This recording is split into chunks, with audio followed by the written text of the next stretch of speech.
Well, good evening and welcome everyone. Thank you so much for joining us for another Wellness Webinar Series event with Jefferson Health. My name is Sarah Breckville and I will be serving as your program facilitator and will present your questions to our experts. This evening, our panel of OBGYNs and midwives will answer your questions about pregnancy, birth, if you're thinking about becoming pregnant, and much more. All questions ranging from bump to birth. Well, thank you so much for submitting your questions in advance. And the questions you'll hear me asking the providers are all submitted right from when you registered for this webinar. You can also submit questions during the webinar, and at the bottom of your screen, you'll see an icon that says Q&A. We'll do our very best to get to as many questions as possible, but may not be able to answer all of them during this virtual event. And due to hospital guidelines and privacy, we are unable to comment on specific cases. Well, with that, I want to go ahead and introduce our experts for the evening, starting with Dr. Preeti Govindarajan, Ellen McKinley, certified nurse midwife, Dr. Katie Ballum, and Dr. Evan Fitzgerald. Thank you so much for joining us all. And before we dive into the questions, I'll give each of you a minute or two to just say hello and provide a little background information about yourself. So Dr. Govindarajan, let's go ahead and we'll start with you. How are you doing this evening? I'm good. Nice to meet everyone. I'm Preeti Govindarajan. I work at Einstein on Old York Road in North Philly. I was born and raised in New Jersey, which is also where I went to medical school at Rutgers. And then I did my training in Albany, New York, and now I'm working here in Philly. All right. Well, welcome. Thank you so much for joining us. All right. Next, Ellen, how are you doing? Oh, I think you're on mute. Of course, I was the one on the Zoom to unmute myself.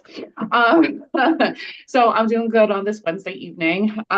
So I've been in the labor and delivery field for about 13 years, 6 as a labor and delivery nurse, and 7 as a certified nurse midwife. I work at Jefferson, New Jersey in Washington Township.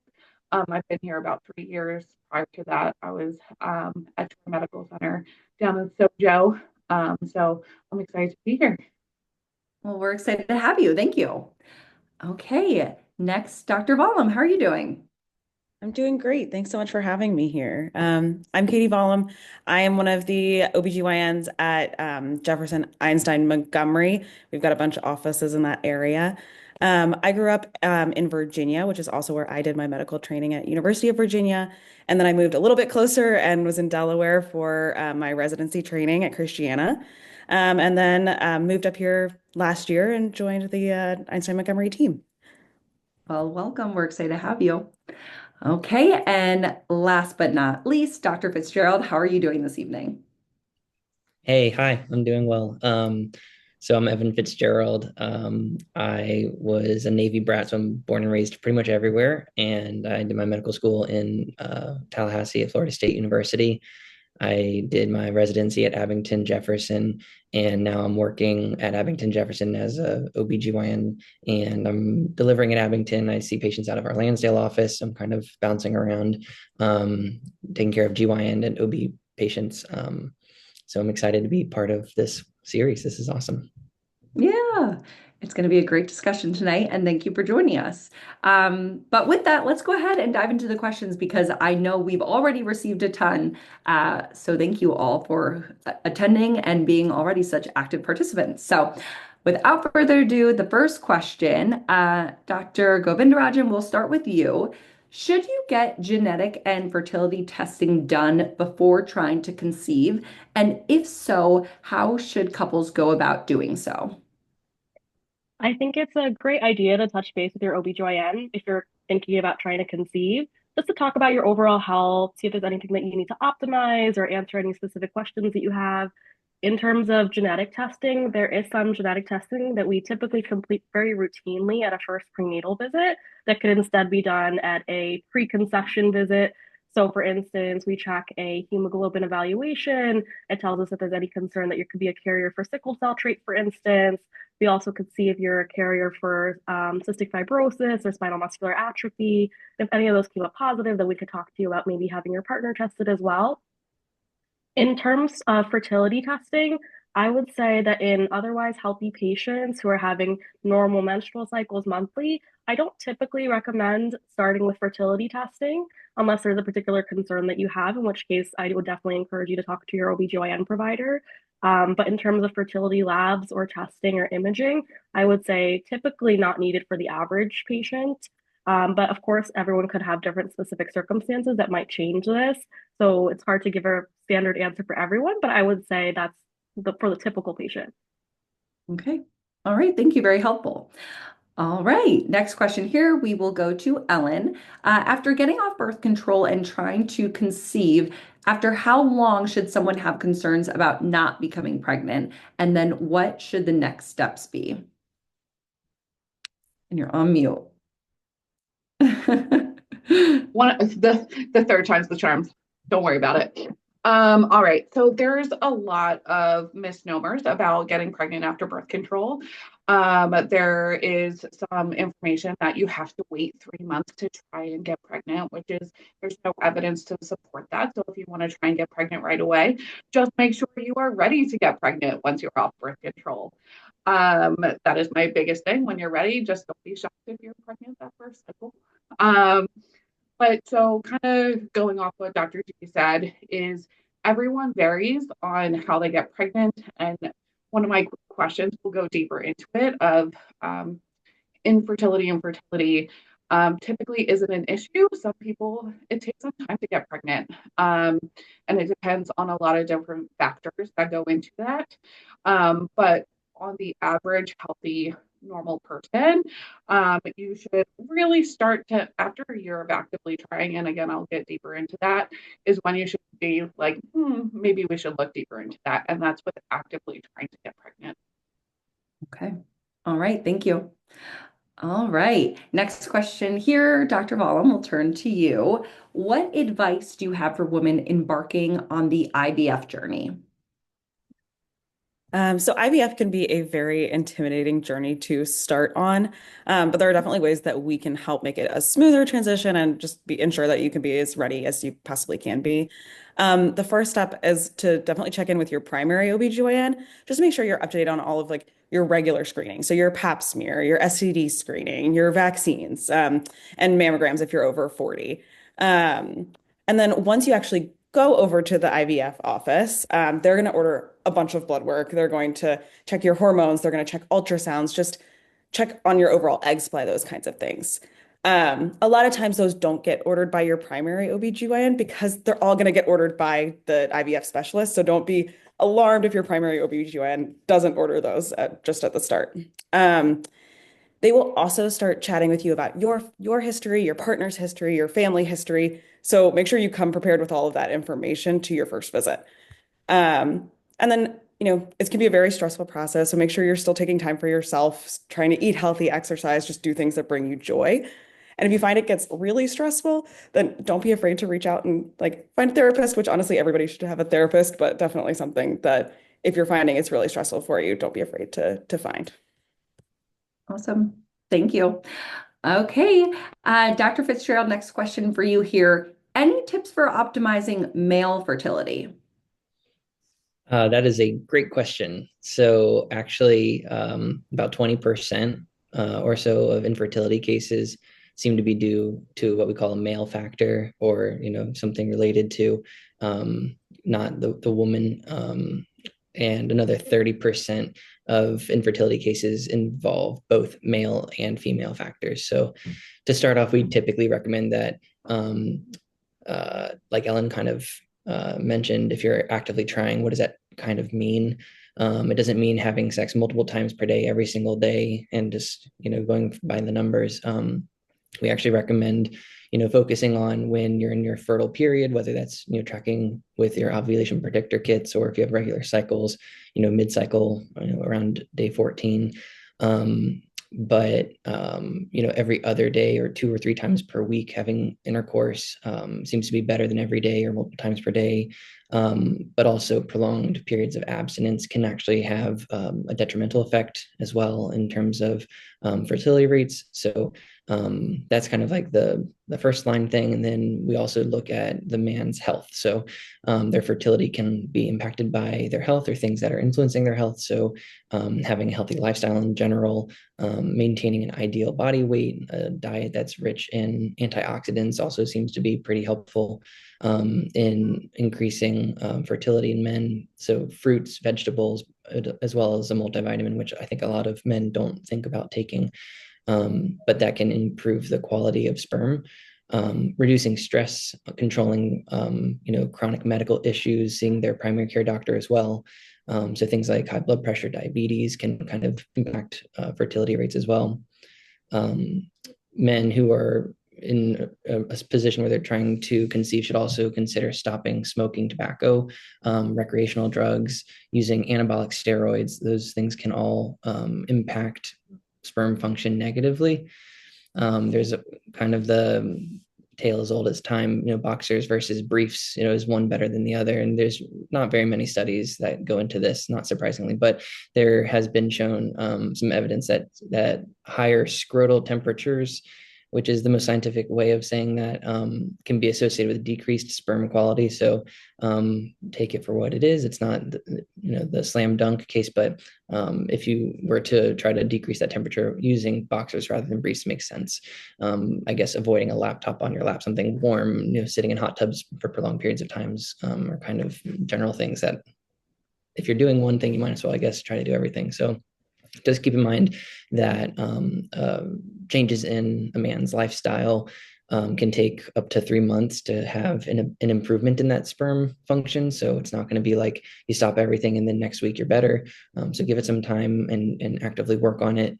And couples who have, underlying medical or genetic conditions obviously should, see their doctor so that they can see what all kind of is implied in not only fertility, but conception and downstream things before they try to conceive. Okay, some really helpful info there. So thank you for going through all that. I know you mentioned vitamin, but so I want to kind of segue into that for our next question. Dr. Govindarajan, what vitamins are important for the woman to take pre, during, and post pregnancy? And when is the right time to start taking prenatal vitamins? So it's good to start taking prenatal vitamins before trying to conceive. The reason is that it's very important to have folic acid available before conceiving. Folic acid is very, very important for preventing neural tube defects such as spina bifida. So it's very important for forming the baby's brain as well as the baby's spinal cord. And it's most important during the very, very early stages of pregnancy, which can even be times when people don't quite know that they're pregnant yet. So for that reason, it's good to start taking prenatal vitamins before trying to conceive or whenever you're thinking about it to go ahead and start taking it. And it certainly does not have any negative impacts either and can also be great for hair and nails and things like that. Um, there's also other things, and prenatal vitamins are also typically very helpful. For instance, there's vitamin D, which can be helpful for bone health, immune health, things like that. And then during pregnancy, of course, to continue taking the prenatal vitamin, so you continue to have that folic acid available so that there's prevention of the neural tube defects for babies so that they have a healthy spine, healthy brain. There's also iron in prenatal vitamins, which can be very helpful for keeping up your blood stores.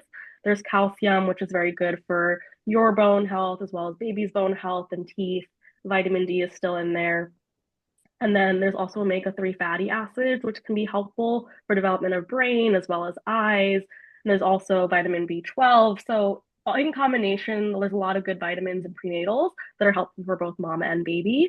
And to continue them postpartum also makes sense so that you continue to have those iron supplies so that, for instance, if you had some blood loss from delivery, that you have the iron available to continue to build up your iron stores and your blood stores. You'll continue to have calcium and vitamin D for your own bone health, as well as for baby's bone health, if you're breastfeeding, for instance, and also to still have those fatty acids available for brain health. Okay. All right. Thank you. All right, Dr. Vollum, we will go to you. Can you talk a little bit about having PCOS and how that may impact getting pregnant and being pregnant? What steps should a patient take if they have a confirmed diagnosis of PCOS and want to get pregnant? Sure. Yeah, so not every woman with PCOS has difficulties becoming pregnant or during their pregnancy, but it definitely can have an impact.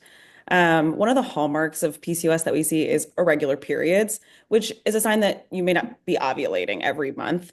So when you're trying to get pregnant on your own, and if you're not ovulating in a month, that takes away your ability to conceive for that month because you didn't release an egg. So it can take women with PCOS who have irregular periods longer to get pregnant on their own.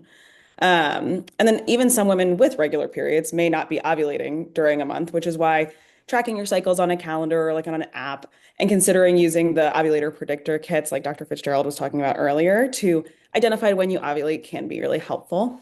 Um, but if we find that someone who has PCOS is not ovulating consistently, we can talk about medications that can induce ovulation, like letrozole or Clomid. This typically requires pretty careful monitoring with blood work and ultrasounds, and it does have a slightly increased risk of twins. So that's just another consideration to take on when you're thinking about these medications. Then one question I get a lot in regards to PCOS is whether metformin can help when you're trying to conceive. The data's been a little bit mixed, but it's likely that metformin by itself doesn't necessarily help like or impact your fertility, but in combination with some of these medications that we give for ovulation induction, it may be a helpful adjunct. But overall, one of the best things that women with PCOS can do is try to maintain healthy diet, healthy exercise regimen, healthy weight. When you do become pregnant, if you have PCOS, there are a few increased risks associated. Because PCOS typically has this associated insulin resistance, there is an increased risk of diabetes. So your doctor may recommend doing an earlier screening in your first trimester, as well as the normal kind of screening between 24 and 28 weeks. There is also an increased risk of higher blood pressure during your pregnancy.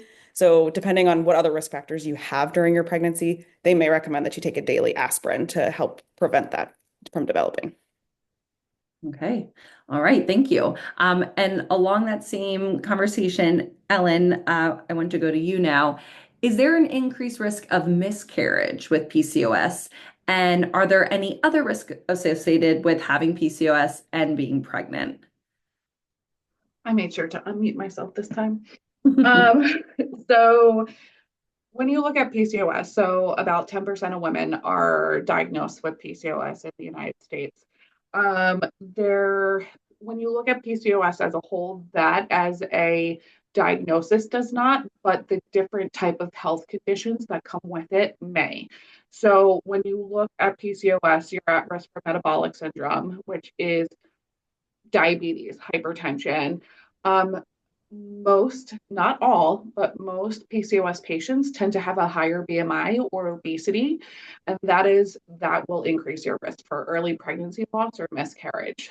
So when you get to a BMI greater of 30 is a pre-pregnancy BMI greater than 30 is considered obese. But once you get to BMI of 35 or BMI of 40, that's when you really start to see the difficulties in holding on to the pregnancies because it's more of the hormonal imbalances that come with PCOS, right? So we have higher estrogen circulating our bodies, and it just comes with the ability to hold that pregnancy.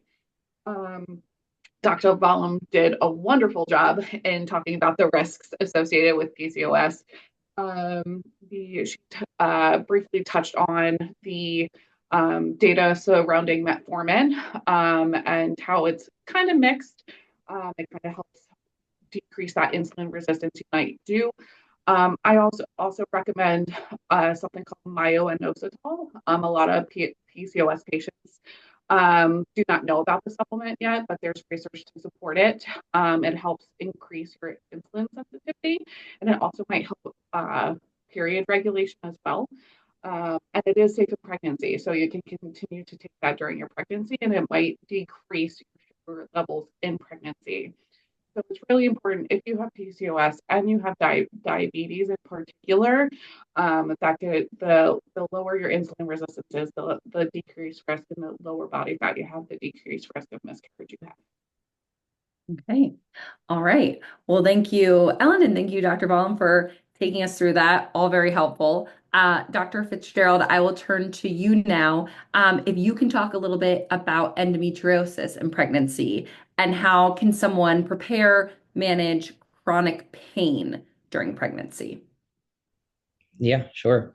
Endometriosis is a big topic, just like PCOS, and we could probably spend an entire webinar on just endo, as we call it sometimes. But endometriosis, for people who might not have heard of it or experienced it, it's basically a condition in women that's characterized by presence of endometrial-like tissue outside of the uterus. So it's normally, on the inner surface, but it could be on the outer surface of the organ of the uterus. It could be on the fallopian tubes, ovaries, bladder, bowel, really anywhere inside of the body. So the endometrium is what kind of grows and is shed each month when a woman has her period. Symptoms of endometriosis can include any number of really painful periods, in terms of cramps, chronic pelvic pain unrelated to their menstrual cycle, pain with intercourse, really heavy bleeding with their periods, issues with infertility, some GI symptoms like constipation, diarrhea, bloating, nausea, vomiting. And often it is cyclic. It's related to their menstrual cycle. You can have painful urination. The list kind of goes on and on. Unfortunately, some people have more of these symptoms than others. So we often see increased rates of anxiety, depression in patients with endometriosis as well. But in talking about fertility, it can negatively impact fertility, as you might imagine. It can cause anatomic distortions, so things can become scarred and not function the way that they're supposed to. When the ovary releases an egg and it's supposed to travel to the uterus, for example, that pathway can be a little bit blocked as a result of inflammation from this process. The quality of the oocytes or of the eggs themselves can be reduced. The receptiveness of the endometrial lining to basically hold on to that fertilized egg, if it does get fertilized, is also reduced sometimes. So even sometimes when people are pursuing, fertility treatments, they can have more difficulties than someone without endometriosis pursuing that. So our patients with endometriosis subsequently have infertility. Sometimes they need a referral to a specialist. So when we talk about your fertility doctor, there are people who have gone through OBGYN training and they have gone through fellowship to become what we call reproductive and fertility endocrinologists, or REI doctors. And those are the fertility doctors that we talk about. So it's just a subspecialty within OBGYN. So basically, people who have endometriosis, it can lead to this chronic pain. And when they get pregnant, we kind of need to address their needs, individually, but in general, we kind of use multimodal, multidisciplinary approach that kind of balances effective pain relief with keeping safety of mom and baby in mind. So usually we start with like non-pharmacologic interventions. So things that have like really low risk. So exercise programs, physical therapy, sometimes pelvic floor physical therapy can be a good adjunct. Tylenol or acetaminophen, just plain Tylenol, is generally considered safe throughout pregnancy. And it can be used for mild to moderate pain here and there. NSAIDs, that class of medication like Advil, ibuprofen, Motrin, that's generally avoided in pregnancy. So we try to avoid that. Opioids, sometimes people have really bad pain, so we can lean on some harder or heavier drugs rather, that we'd like to avoid, but they still have that risk benefit kind of balance that we can talk to our patients about. We do try to limit that, the lowest dose possible for the shortest amount of time possible. And so there's also some like non-opioid medications that we do. So we kind of go through the stepwise approach with it. Thankfully, endometriosis pain generally does improve during pregnancy. So once somebody goes through that journey and gets pregnant, their pain does seem to get better, because the increased levels of progesterone in pregnancy will suppress the growth and activity of these endometriosis lesions, or these areas outside of the uterus. So that's a benefit in general that does get better, not worse. But keep in mind, at the end of pregnancy and these progesterone levels come back down, our patients sometimes do have recurrence of these pain issues that they kind of had the benefit of avoiding in pregnancy. So a little bit of good during pregnancy, maybe. Okay, thank you. Very helpful. So appreciate you walking us through that. Okay. Excuse me. All right. Next, we are going to talk about a common topic here, the topic of age. So, Dr. Govindarajan, what are the risks of becoming pregnant after age 35, and what challenges will an older woman face while trying to become pregnant? I think this is a great question and one that comes up pretty frequently. I do want to kind of preface it with saying that a lot of people over 35 have very healthy, safe, normal pregnancies with great outcomes for everyone involved. But there are some risks involved that we will touch upon. But just to kind of present it with that caveat, and that also our medicine has also improved a little bit in the sense that a lot of these things we can help manage and mitigate and things like that. In terms of becoming pregnant after age 35, we know that as people age, the number of eggs in their ovaries decreases, as well as the quality of those eggs, which was what makes it more difficult to conceive. And we know that after age 35, typically fertility starts to decrease at a little bit more of a rapid pace than previously. And for this reason, we say that for women over age 35 who have been actively trying to conceive, if they've gone 6 months without conceiving, to consider touching base with their OBGYN, because we don't want to spend too much time without intervention if intervention is something that someone is interested in. We also know that there's an increased risk for genetic issues such as Down syndrome. For instance, in someone over age 30, at age 35, the risk of Down syndrome is 1 in 350, whereas at age 40, it's more so like 1 in 100. So for that reason, we offer genetic testing in pregnancies, which is something that we could talk about with all women once that we see them for their prenatal care. We also know that there's some complications in pregnancy that are a little bit more common in women over 35, such as diabetes in pregnancy, as well as high blood pressure and preeclampsia in pregnancy as well. Preeclampsia is a disorder that can lead to high blood pressure in pregnancy, as well as other impacts on the organs. We also know that women who are over 35 have an increased risk of preterm delivery, as well as a higher risk of C-section. So overall, different things that can be impacted by age, as well as the fact that as people age, sometimes they develop or acquire different health conditions that can also impact the outcome of a pregnancy. So in reality, it's very individualized as well in terms of thinking about what your health conditions are, what kind of interventions you might need. And if there are health conditions or concerns prior to pregnancy, at times we can consider consultation with our high risk pregnancy doctors as well. So that if you have a particular concern, such as if you have high blood pressure that's not well controlled or uncontrolled diabetes, that we can try to optimize those things prior to pregnancy to give you the best possible chance of having a good outcome for both yourself and baby.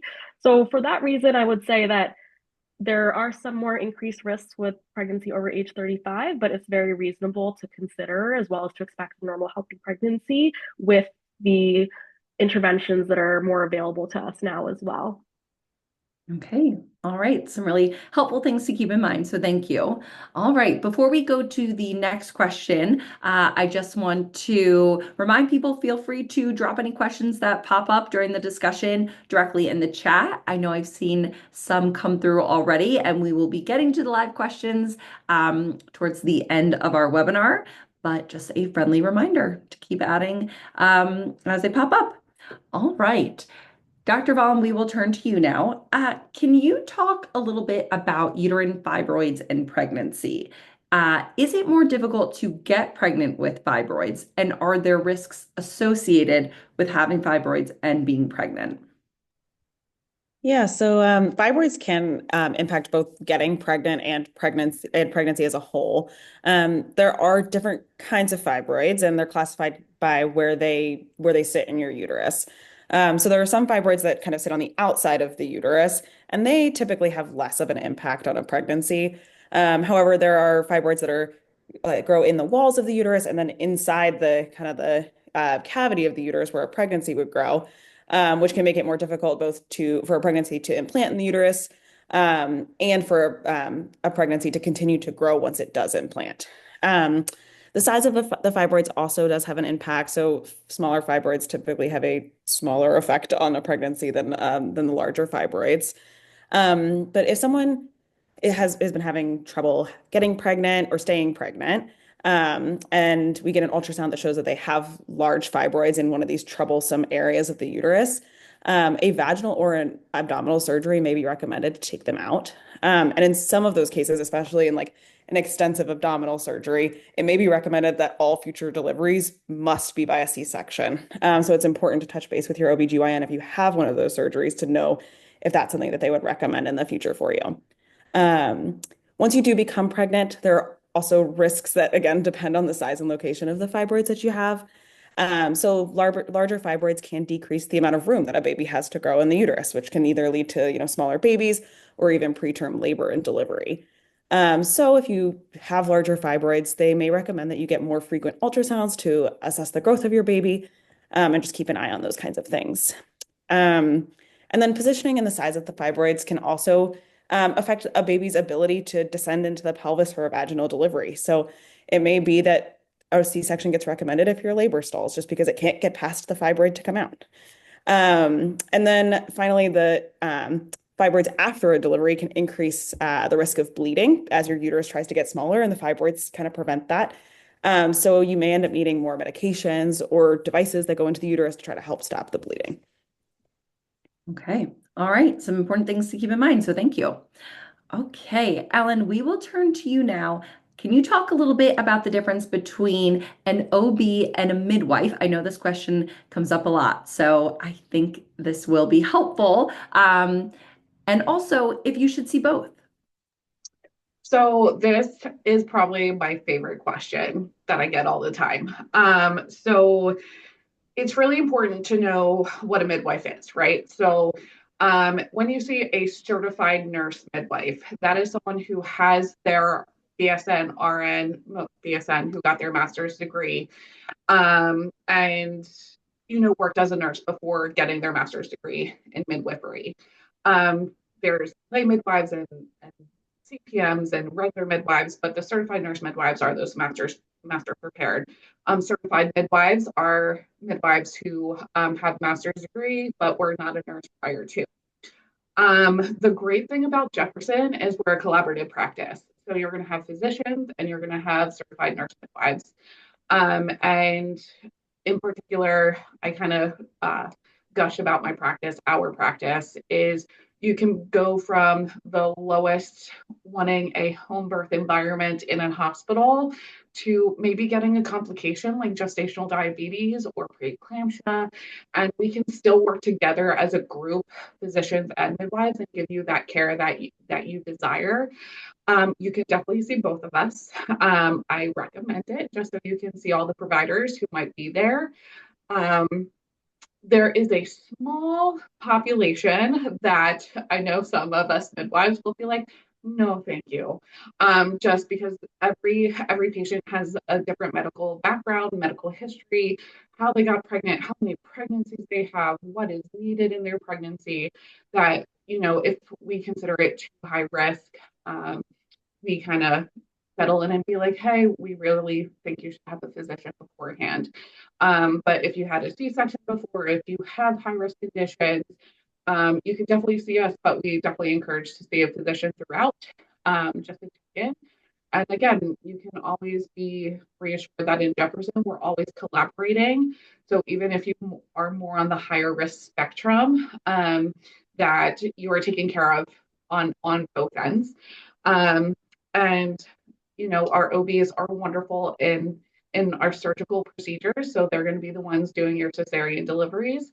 And just if in the event of an extreme emergency, so certified nurse midwives can handle immediate emergencies like shoulder dystocias, hemorrhage, but you can bet yourself that we are calling our physician and during those deliveries as well. So we work really close together, and I love that about Jefferson. Yeah, absolutely. That's helpful to hear how both kind of complement one another. So thank you. Okay.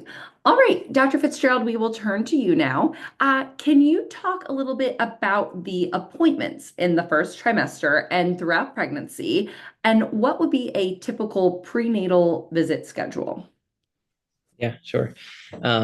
So pregnancy is a time where a patient and their OBGYN providers really can get to know each other more than, the average checking up annually, for your well checks, because there are so many visits within one single pregnancy in a relatively short amount of time. So you know, when a woman gets pregnant, we recommend an initial appointment as early as 4 to 6 weeks. Each practice, even within the same Jefferson, system, depending on which, area or group of providers that you go to, has a little bit of a different nuance and when they start and kind of the first couple. But in general, 4 to 6 weeks is kind of like the early end, and that's 4 to 6 weeks after the first day of the last menstrual period. Um, Ever since COVID hit, a lot of practices have changed with your very first appointment being telemedicine. And this is generally a really long question and answer where your OB provider will review everything about you as a patient. So we want to know what we need to look out for that particular pregnancy, where the risks are and things that have happened in the past or things to look out for.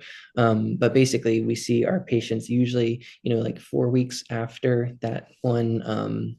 So like my group, we will see regardless of when your first one was, the next appointment is like 10 to 12 weeks. And we'll do every appointment moving forward in the office. And that first in-office appointment, we kind of do a couple of important things. So we'll review at that point the initial blood work that's been done, the routine stuff that we've kind of touched on so far, but there's also an ultrasound that we'll recommend getting after someone gets pregnant to kind of confirm, how many babies are there, and how far along are you actually compared to where we think you were, especially if you don't have normal, regular monthly cycles. But in addition to reviewing the blood work and ultrasound together, we typically will perform like a comprehensive exam at this appointment. So depending on, again, who your person is, your doctor, your midwife, it oftentimes does include a breast exam if you haven't had one recently, but most of us will do a pelvic exam too, catch you up on a pap smear if you're due for cervical cancer screening, making sure that if there's any issues, we can kind of address that as early as possible.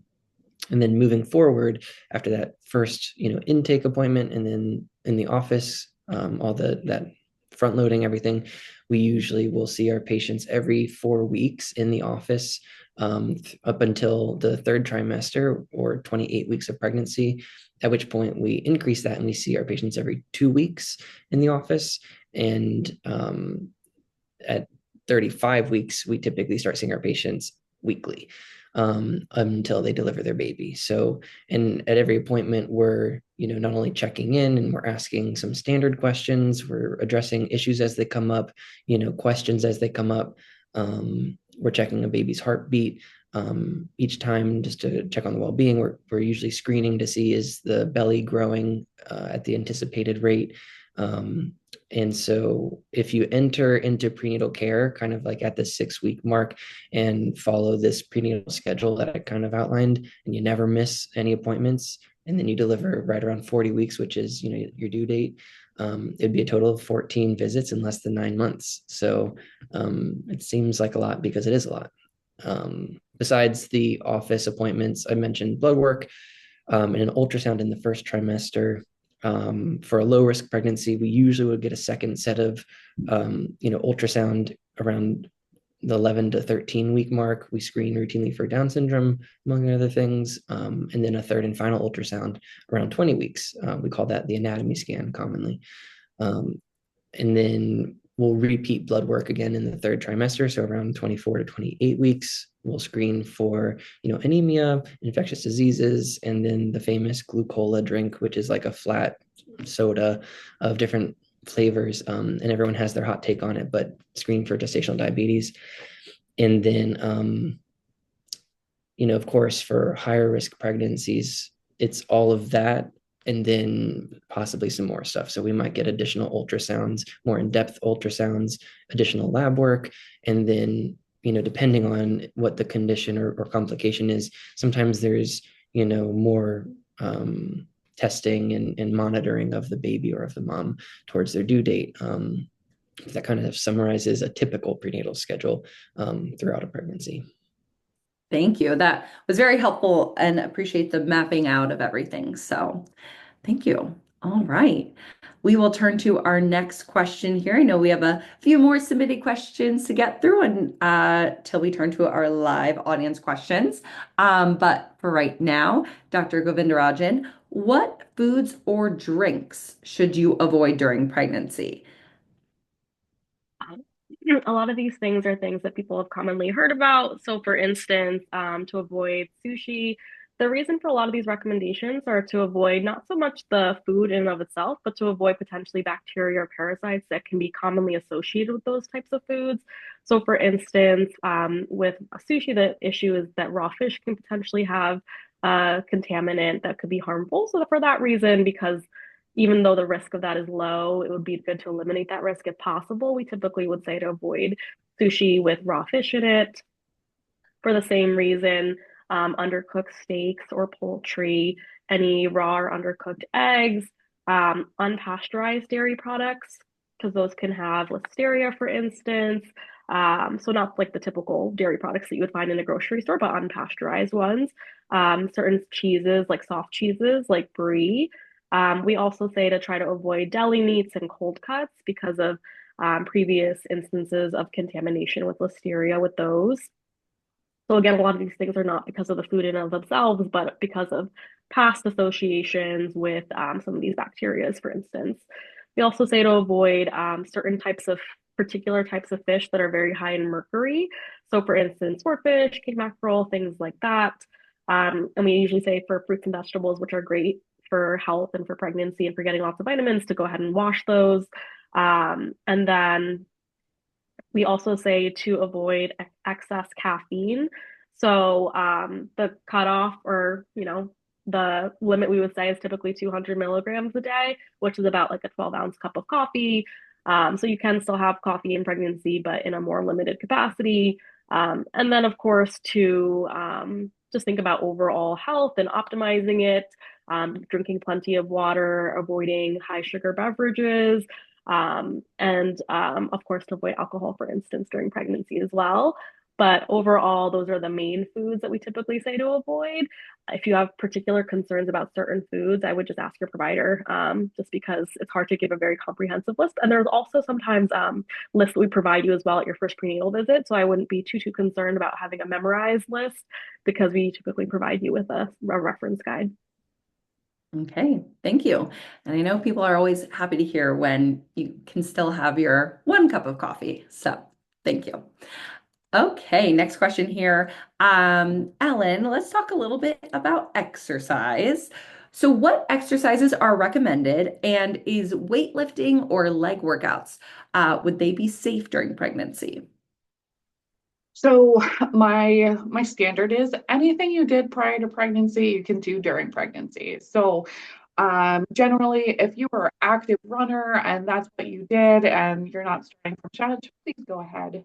It does not increase your risk for miscarriage. Exercise in the first trimester does not increase your risk for miscarriage. Now, I wouldn't recommend going from nothing to 4 times a week of Orange Theory, but it is definitely recommended in pregnancy, just as you were non-pregnant, to exercise 3 to 5 times a week. 30 minutes of that aerobic exercise. It really decreases your risk for diabetes, high blood pressure, and even limits the amount of weight gain in pregnancy. We do have weight gain goals that we try to kind of stick around. And sometimes those goals are met, and that's okay too. So weightlifting, leg workouts, it's all dependent on the individual. So we're talking about the run-of-the-mill average, no complications. Please go ahead. However, if you start to exercise and you feel crampy or you start spotting, that's when your body's like, no, we're not. You talk to your primary OB/GYN about it. If you are high risk for certain things like preterm labor, it's recommended not to do strenuous exercise, if you have that history there, you can continue to do ab exercises in pregnancy. However, when you get deeper into the second trimester and third trimester, probably around 24 weeks, you really want to watch laying flat on your back. Because what happens is when you lay flat on your back, something called the vena cava, which is in your chest, gets compressed by the uterus, and it can drop your blood pressure and make you feel like you're going to pass out or you can't breathe. So it's generally not recommended to lay flat. So you would put a wedge underneath your hip if you wanted to continue to do certain like bridging or ab workouts. Um, it is also generally not recommended to do floor planks where you're on your forearms, or because the intra-abdominal pressure can cause something called a diastasis recti, where the abdominal muscles spread apart. But you can do planks modified, so you can kind of optimize your exercise. Everything has modifications. Again, everyone is individualized, and I highly encourage talking to your provider about it.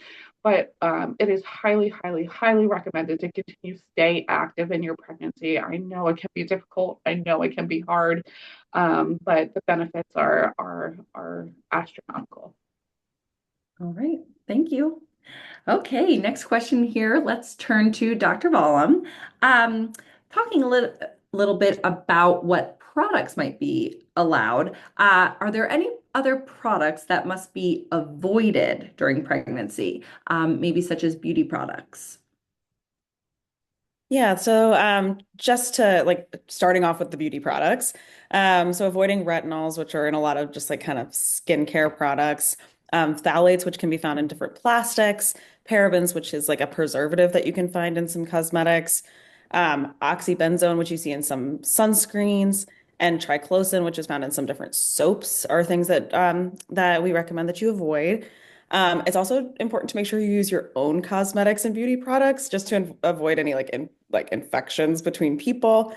As far as kind of other products, and if you can do this, try to use like a glass Tupperware as opposed to plastics, just because those phthalates and other kinds of chemicals can be released, especially if you're like heating up a meal in the microwave, and that from those plastics it can be released. One thing that people always think is kind of like a no-go in pregnancy that is actually okay in moderation, obviously, but is hair dye. So it's okay for you to dye your hair in pregnancy. And then again, overall, like if you have questions or concerns about a very specific product, just bring it to the office. Like we're happy to read through the ingredient list. You know, this list is by no means comprehensive, and it's hard again to kind of come up with a big comprehensive list. But we're happy to look at any specific product and say, maybe avoid this one. So, all right, good to know about the hair dye. Thank you. Okay, Dr. Fitzgerald, we will turn to you. Talking a little bit about miscarriages here.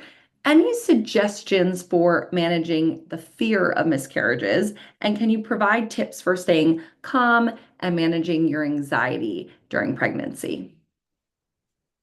Yes. So miscarriage, also known as early pregnancy loss, is what we call pregnancy failure before 20 weeks of gestation. It's typically when a patient experiences really strong cramping, heavy bleeding, passing their pregnancy, unfortunately, across all clinically recognized pregnancies. In the United States, it's around 20%, but that is all pregnancies. The actual risk of a miscarriage depends on an individual's age, their medical factors, things that we've kind of already touched on. But by 10 weeks of gestation or of pregnancy, the rates of miscarriage are much, much lower, so less than 1% for normal pregnancies. That's a big milestone that a lot of people, we can give them that reassurance that if things are going well, then they're at really low risk of something bad happening. For a patient who's had one miscarriage, it definitely can be anxiety provoking, thinking about having another pregnancy. Like, am I going to end up with another miscarriage? The good news is, and this is statistics, so it doesn't mean anything about any one individual, but your chances of having a miscarriage after having one previous miscarriage or pregnancy loss is not statistically increased significantly. So whether you have a history of anxiety or not, a history of miscarriage or not, we kind of encourage our patients to voice their concerns, use their family, their support system, their office, their nurses, their medical providers, and kind of lean on individuals to help them, build kind of a strong network of support. Having an open communication with your social support system is a great way for many people to alleviate that anxiety. Of course, everybody's different. Some people don't feel so comfortable talking about it.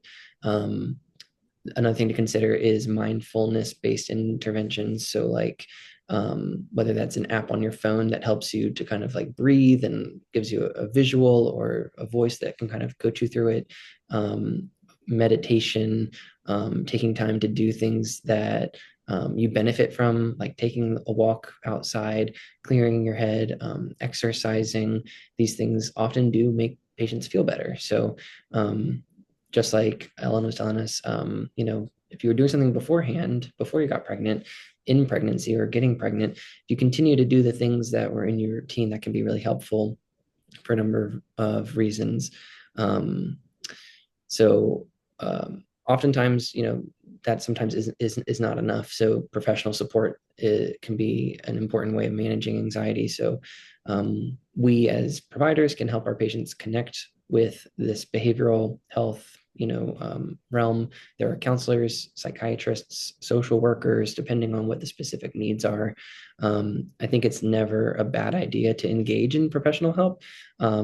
If you feel like you're going to benefit from it, I wouldn't encourage a patient who says, I've got crippling anxiety about talking to strangers about my, issues, and maybe that's not for them. But in general, I think there is benefit to most of our patients. So another thing I always tell my patients is, you should not feel like you have to wait until you're in crisis mode to start exploring professional help. It can be really helpful to establish with somebody, get to know them, know kind of like what your comfort is with them, and then they can kind of get to know you, so that if there comes a time where things get worse, then that's something that you can kind of start working on, rather than the introduction and being like, okay, so where do we start? So unfortunately, there are not really any proven interventions to prevent early pregnancy loss in general. It can be really tough, waiting week by week in between ultrasounds or the office appointments to kind of see or hear that heartbeat. But there are a lot of things, and it's usually non-pharmacologic things that we do recommend. And again, there are some certain like medical conditions, things that we can address more specifically when it comes to it. Okay. All right. Well, thank you. With that, I want to go ahead and jump to our live questions. I know that we're receiving a lot of live questions from you all, so thank you. So if that works for you, let's dive into it. How this will work is I will just read the question out loud, and whoever wants to jump in, feel free. It can definitely be an open conversation. So I will kick us off with the first question here. Can you talk a little bit about use of a home Doppler? Recommended, not recommended, or risks? I can take this one. This is one of my favorite questions. So home Dopplers, it seems like such a great idea. It's like, oh, I don't have to wait till my next visit to, listen to my baby's heart rate. This is awesome. The thing about it is, us in the office, we're trained to use them. We know how to tell the difference between your heart rate and baby's heart rate. And like, we know typically we're kind of where to look at different gestational ages. There's kind of two false paths with having a home Doppler. Is one, you don't hear anything. You get totally scared, think that something's wrong with your baby when everything is totally fine. That's actually best case scenario. It's just some anxiety and, the baby's actually fine. The second one is a little bit scarier. You hear a heart rate. Maybe it's your own heart rate, but maybe just like a little bit higher than normal, and you think everything's okay when actually something is really wrong. Okay. So typically I say avoid the home Dopplers because you can either get false anxiety or false reassurance. And if you have concerns, just call the office and either come on in, go on into the hospital, get checked out. I'd much rather you come and see us and, have us reassure you than you get, either worried at home or have a false reassurance and have something be wrong. Okay. All right. Thank you. Very helpful advice. All right. Next question here. Have you noticed any pre-labor routines, exercise, or any advice during labor that worked well to minimize vaginal tears? Ooh, let me take this one. All right. So if you're feeling kind of daring, if you would like at 36 weeks, you can start perineal massages. It is a special type of massage that you have to be very comfortable with your partner with.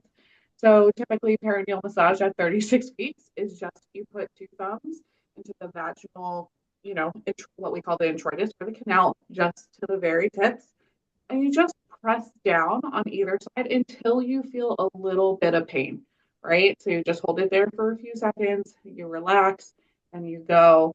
That is evidence-based to prove that it helps with tearing. And in delivery in particular, movement is great.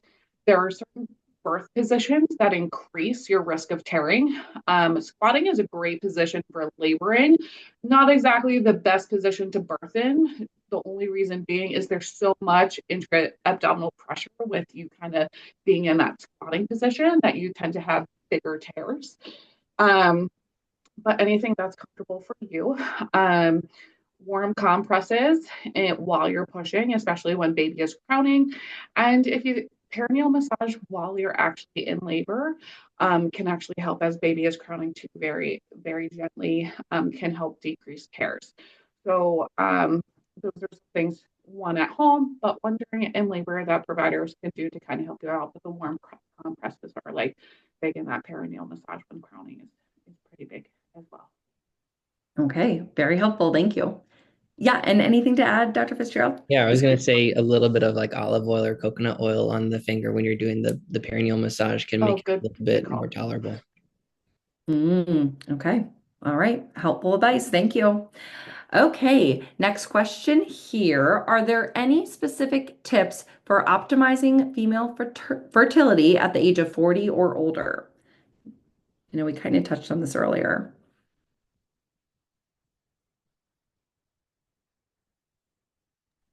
I'll comment. So for anyone lower than 35 is so you have about a 20% chance of getting pregnant, right? So it's not a big window. Once you hit 35, as Dr. G mentioned, it starts to decline. After 40, it's about 3% on conceiving spontaneously. Doesn't mean you cannot. However, it's going to be a lot more difficult for you. For optimizing, it's everything we've talked about: exercise, diet, having a good, healthy routine that you have, exercising regularly, minimizing your comorbidities, meaning if you have hypertension, if you have diabetes, really trying to optimize them or even getting off your medication prior to can also help. And then, as previously mentioned during our panel, is if you're actively trying using your ovulation predictor kits, if your basal body temperature, if 6 months you're not pregnant, then we would recommend going to a specialist, fertility specialist. And I would also add, and sorry to jump in, I think that was a great response, but you know, maybe a little bit of the deafening silence of us kind of hesitating there, that it's a tough question because we really want to support our patients in their journey here. But when a patient gets to around 40, because those spontaneous conception rates are so low, I often say, number one, it can't hurt to have a consultation with a fertility expert. A lot of the groups regionally, local to like the Abington area here, they'll offer like a free initial consultation and kind of go over some stuff. I don't think it hurts to kind of see kind of what's in your hand, what cards are you holding. Doesn't mean you have to do IVF, but if you want to get those statistics and see like, am I comfortable waiting 6 months, or is that something that maybe I'd be better off, being a little bit more aggressive. So I do encourage, consultation. I'm not trying to push IVF, but I think it's a resource out there. Yeah, absolutely something to think about. Thank you. All right, next question here. Dr. G, I might direct this towards you just because I know we had chatted about prenatals earlier. This person is wondering, is it okay to order prenatals and supplements from some of the many online companies? Related, is there a difference in prenatals over the counter versus prescription? Typically not a huge difference between prenatals that are bought over the counter and prescription. The most important thing that I recommend that people do is to look at the back of the bottle, make sure that there's folic acid in the prenatal vitamin. For instance, I know that Ritual, for instance, is like a very popular prenatal vitamin that's available online that a lot of people have been using recently. And they have a type of folate in it, but it's typically not folic acid. I think it's tetrahydrofolate. I can't quite remember the name of it, but it's a type of folate that is not as well studied in pregnancy. So for that reason, I'm happy to have patients continue taking the Ritual prenatal vitamin, but then I supplement it with a folic acid supplement also, just because we know that folic acid is proven to reduce risk of those problems with baby's brain and baby's spinal cord, whereas the other type of folate that's in some of these prenatal vitamins is just not well studied. Certainly not harmful, but not as well studied as folic acid. So I would just say if you have a concern or a doubt, just bring the bottle to your first prenatal visit and show your provider, or bring it to your OB/GYN before you are to conceive as well to show it to your provider to see if there's any concerns with it and make sure that it has that folic acid in it. Yeah. All right, very helpful. Just a quick addition. One thing that I always recommend is to look at the bottle and make sure, like, there are some prenatal vitamins that have like 2000% of your daily value of a certain vitamin. And there is such thing as too much of something in some cases, like especially like vitamin A, it can like be actually detrimental to have too much. So just make sure when you're looking at the bottle that it's like 100% is okay. That's fine. But if it's like thousands of percents of your daily value, then I would question whether it's a good one to take. Okay. All right. Thank you. I think that's a good tip to bring in the bottle to just double check. So thank you. All right. Next question here. Can you talk about the first hour after delivery? Skin to skin, breastfeeding, that first hour. So an interesting question. I can take that. So we like to call that the golden hour. Abington Jefferson is what we call baby friendly, as honestly a lot of our hospitals are nowadays. But what we try to do is really encourage that skin to skin, getting the newborn baby's skin on either mom or dad. Typically, it is the birthing parent, and that can increase the baby's temperature. It increases regulating their heart rate, and they can actually start to try to nurse or to breastfeed if that's in the couple's interests immediately. So as long as there are no life-threatening consequences that we're like dealing with, obviously that would prohibit us from having kind of that environment. So if we're having like an issue with the baby's breathing that we're concerned about, or if there's something going on that we need to resuscitate or evaluate, or if there's not something going crazy with our mom there, then we do typically try to encourage that for the first hour. And then afterwards, that's when and of course, we're kind of drying the baby off, stimulating if we need to, getting the hat, getting the diaper, getting the umbilical cord, clamped and cut. And then after that hour of bonding time and that regulation, then that's when our nurses will go in and weigh the baby and start to measure the baby and do the other administrative things that maybe are not as important and like necessarily directly beneficial to the baby. So that's kind of like how we approach it at Abington. All right. Yeah, interesting to hear the golden hour. I love that. Okay. Next question here. If a person trying to become pregnant has a history of prediabetes that has since been controlled with diet and lifestyle changes, are they more likely to develop gestational diabetes? And Dr. Baum, I see you nodding your head, or Ellen. Yeah. So, what at your new OB intake or OB intake visit, congratulations to those who get their A1C down from pre-diabetes to normal. However, one of our screening is an A1C. So hemoglobin A1C is a snapshot of the last 3 months of how your blood sugars have been. If your A1C is in that pre-diabetes range still, we will do something called an early glucola or the early glucose test, typically done at 28 weeks, but we'll do it a little bit earlier to see how far that insulin resistance is. And there is a possibility that you might have to do a 3 hour after that if you do fail. And if you fail your 3 hour, then you go automatically into your diet adjustments and you're more likely to be put on insulin, which is the gold standard for managing your blood sugars. Or the if you pass your 3 hour, then we repeat the 3 hour at 28 weeks. We don't even do the 1 hour anymore at 28 weeks if you have that pre-diabetes. If you are not pre-diabetic, does it increase your risk for gestational diabetes? Absolutely. You have that insulin resistance there. But I also want to preface that even if you do everything right, even if you have the right body weight, even if you're exercising, you can have gestational diabetes. There's a special hormone that your placenta gives off that even if you're doing everything right, you might still end up on insulin. So I really try and, there are risk factors, but there's sometimes that it's just out of your control. And sometimes we have to give some reassurance with that. But yes, if you have risk factors, it can increase your risk as well. Okay, thank you. I think that's an important reminder. All right. Next question here.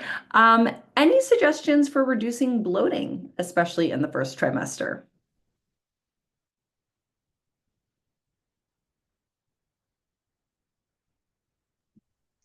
All right. So I'm only doing this because I just went through my first trimester. So unfortunately, not much. The first trimester is rough. Your body is trying to hold on to a pregnancy.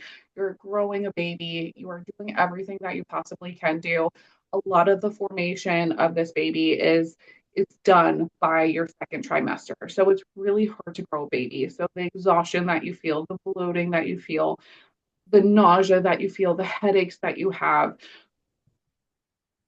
it almost reassurance that your hormones are doing what it's supposed to do. But there's ways to mitigate it. You can drink your water, you can get your sleep, you can, when you feel up to it, exercising. But there, again, you can do everything right and you still kind of feel like bloated and your stomach's really big in the first trimester. Most people, not all, but most really, really start to feel better in the second trimester. But just that early first trimester symptoms, that can give you some reassurance that your body is trying to hold on to this pregnancy the way it's supposed to. Okay. All right. That's good to hear. Okay. Next question here. Is a moderate or high BMI primarily a concern for women with PCOS, or is that a concern for all women when it comes to getting pregnant, carrying to term?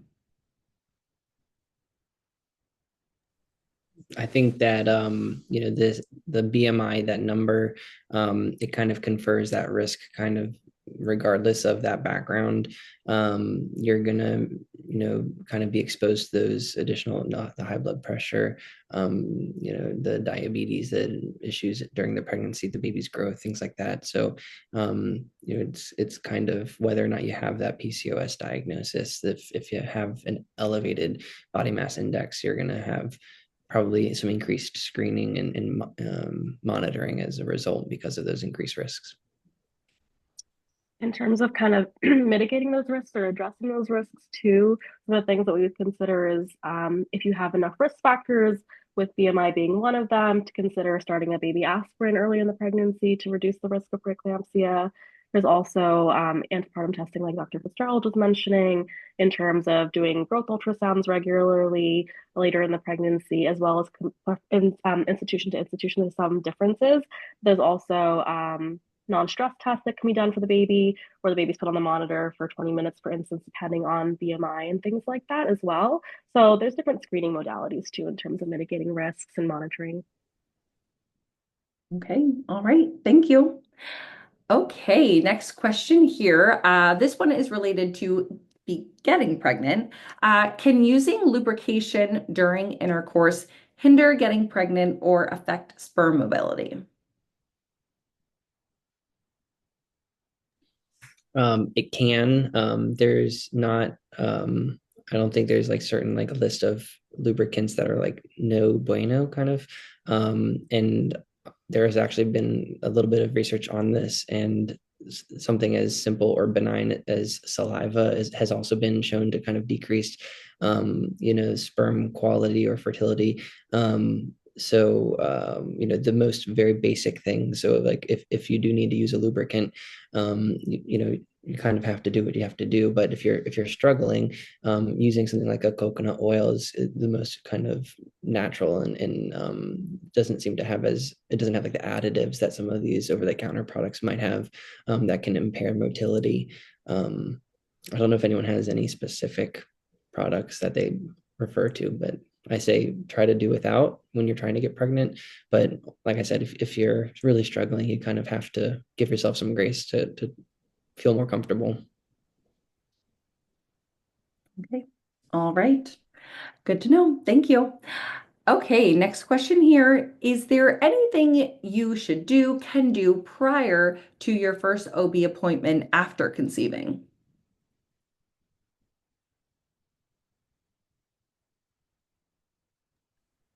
There's nothing like, I guess, other than the things that we've kind of talked about with, keeping up with the things that you normally are doing, avoiding foods and drinks that we were talking about avoiding.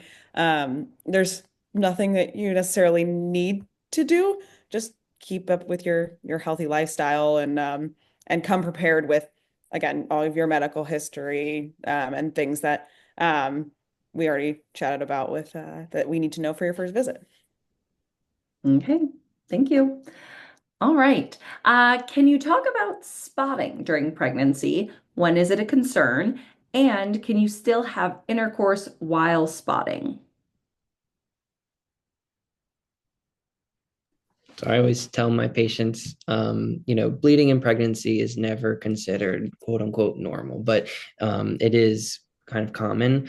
And common things being common, we always request our patients to kind of tell us when they do have the spotting, and we can kind of parse out, what is the reason for it. So most commonly there's implantation bleeding. So when you first get pregnant, that embryo implants into the endometrial lining. You can have some spotting, which is very normal and not harmful. Early in pregnancy, there can be bleeding from the cervix, from around the pregnancy, even inside of the vagina. So there are different reasons for it, and it kind of depends on what's going on. When someone does have bleeding, after we've kind of evaluated it, we can give that guidance on, is it okay to have sex or not? In general, I say, okay, if you have some spotting, if you have some bleeding, don't put anything in the vagina until we have that conversation. And in general, it's kind of like, as long as you're bleeding, don't put anything on the inside, because we want to kind of remove any confounding factors. Intercourse in pregnancy has very commonly been associated with causing some bleeding, some non-threatening bleeding usually.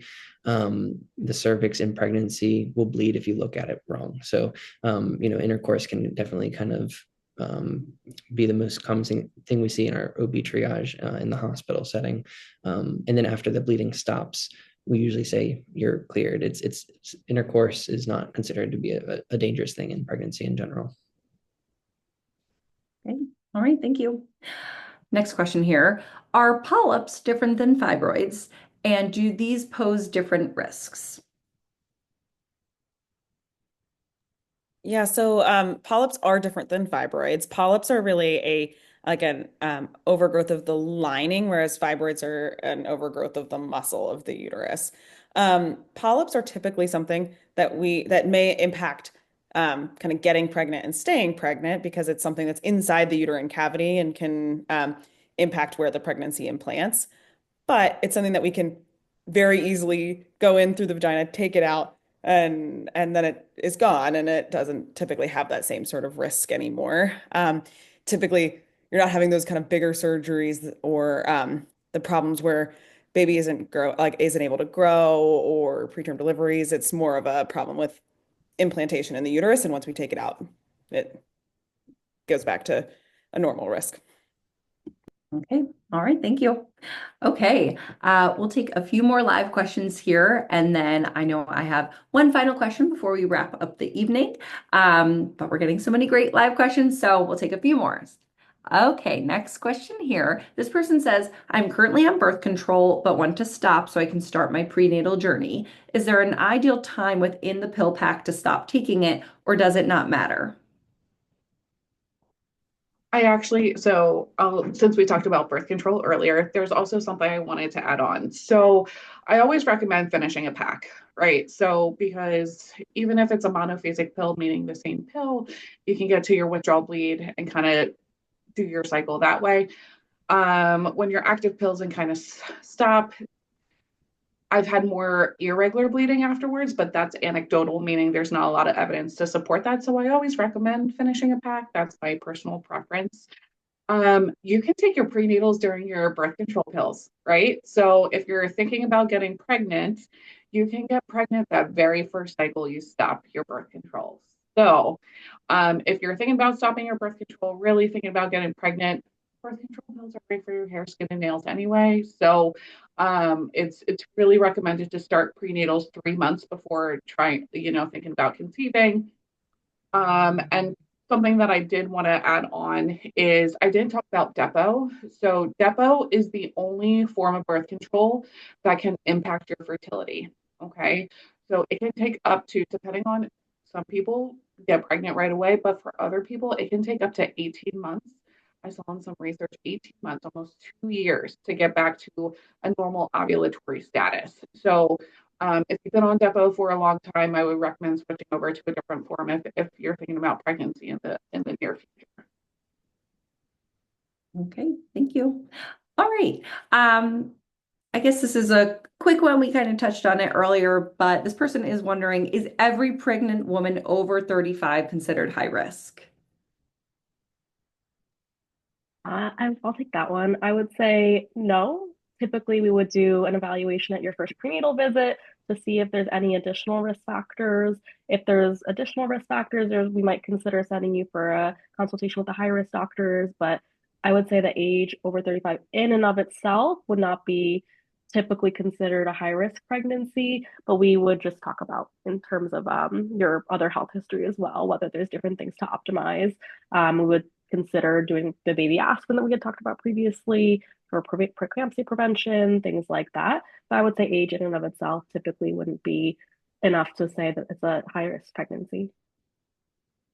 Okay, all right. And real quick, just going off that, what Dr. G said, maternal fetal medicine, you'll hear like advanced maternal age.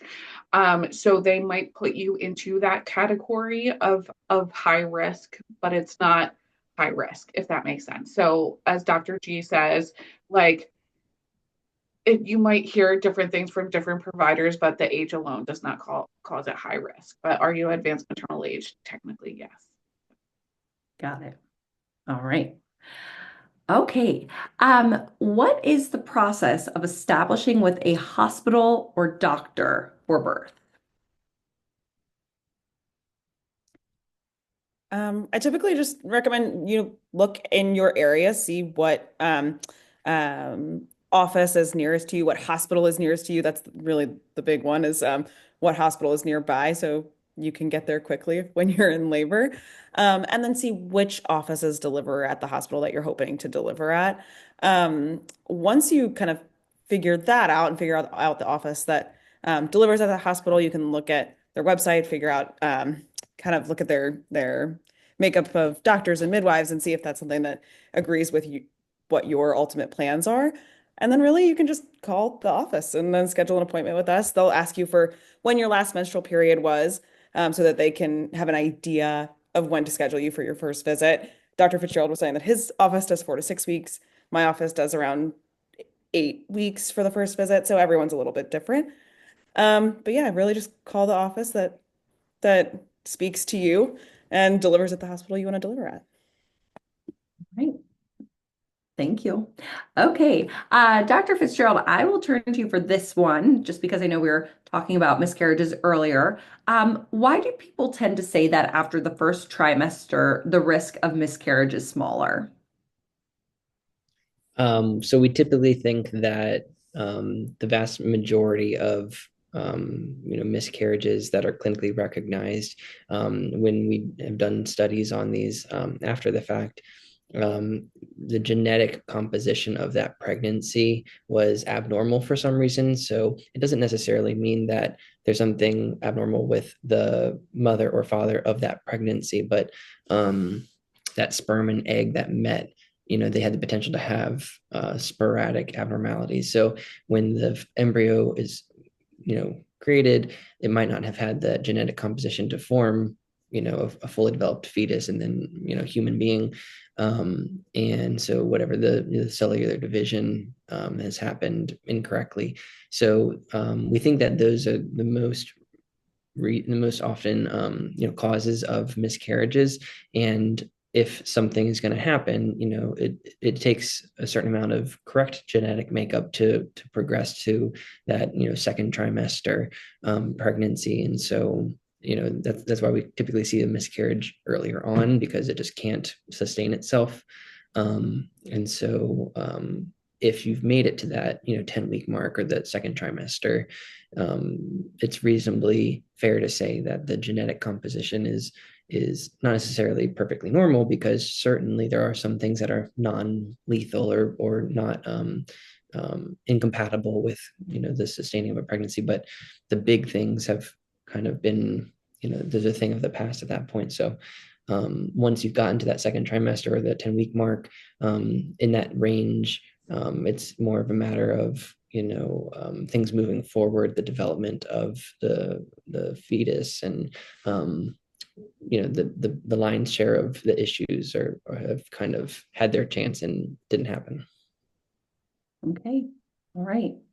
Well, thank you. And thank you all so much for the live questions. With that, I want to go ahead and answer or ask you all one final question this evening. And that is, what are your goals for everyone listening in on this webinar? What do you want our viewers to take away from tonight? And Dr. G, will go ahead and start with you. I think a good takeaway is kind of realizing that everyone's care is individualized, which is why we meet with you so often in pregnancy, is because we really want you to have that individualized care of understanding your health, your risks, your pregnancy, your baby. So ultimately, even though we provided a lot of like generalized advice tonight, I would say in reality, we want to meet you. We want you to come into the office and talk to us so that we can talk to you specifically about your health and your journey and kind of have that individualized approach to your care. Because I think that's what everyone kind of deserves in their journey with pregnancy and having a baby. Absolutely. All right. Well, thank you. Okay, Ellen, you're up next. I think my biggest thing I hope people take away is some reassurance and some, I think education is power, and just feeling a little bit more reassured about getting pregnant, or what they should do if something might not be completely normal, and then being more open to talking to their providers, just being like, we're always about preconception counseling. We would love to do that in the office. We can do consults with you, and also just feeling better about if desiring to conceive or if you're pregnant. Okay. All right. Thank you. All right. Dr. Vollum, any final takeaways? Yeah, I feel like we covered a bunch of like pre-existing conditions that can cause like a lot of different risks for pregnancy, make it really hard to get pregnant. But I hope that like even though we talked about all of these things, you know that your OB team are here for you while you're trying to conceive throughout your pregnancy, through everything.